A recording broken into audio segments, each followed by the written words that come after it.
In the coastal community of Casagao, Camarines Sur, nature and people are deeply connected.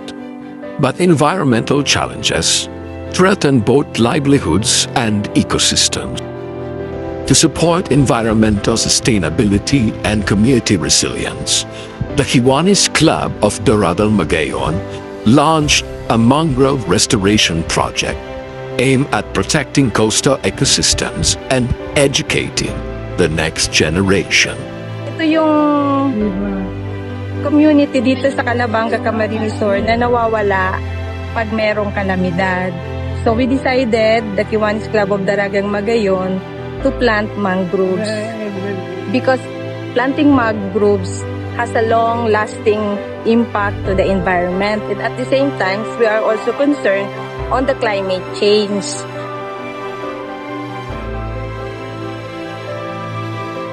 Masaya. Kasi imagine mo pag tumubo ito, ilan ang buhay na masasagip. Yes.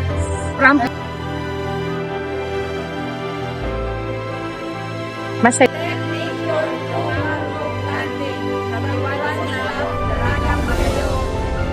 Wala ko yung pasalamat. Salamat po sana po. Dakol pong natabangan. Araw po sa po natabangan man po. Handa, may ito lang na ibinigay dito sa aming barangay. Kaya welcome kayo dito sa amin. Salamat po sa pagdigdinindos sa Kiwanis Club of Daragang Magayon. Salamat po sa project na dinara po nindo digdi sa Barangay Cagsaw. Sa dikit na na dara nindo po.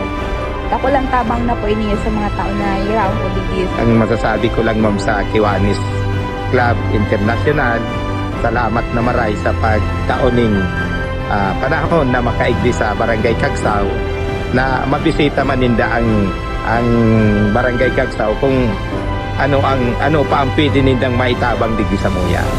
Salamat na maray as in welcome sa Kiwanis International. Fulfilling din kasi sumission na mission for the children nagigibo mo. Kaya parang fulfilling siya. Lalo lang mo yan, ako kami na witness talagang dako lang ng itong tabang sa mga ako. Kaya ang Kiwanis, lalo ng Kiwanis Club of Daragang Magayon, gigibo ng gabos para makatabang. This is all fulfillment on the side of the Kiwanis members, and at the same time, mas natutuwa kaming nakikita naming masaya yung mga beneficiaries na naaabot namin.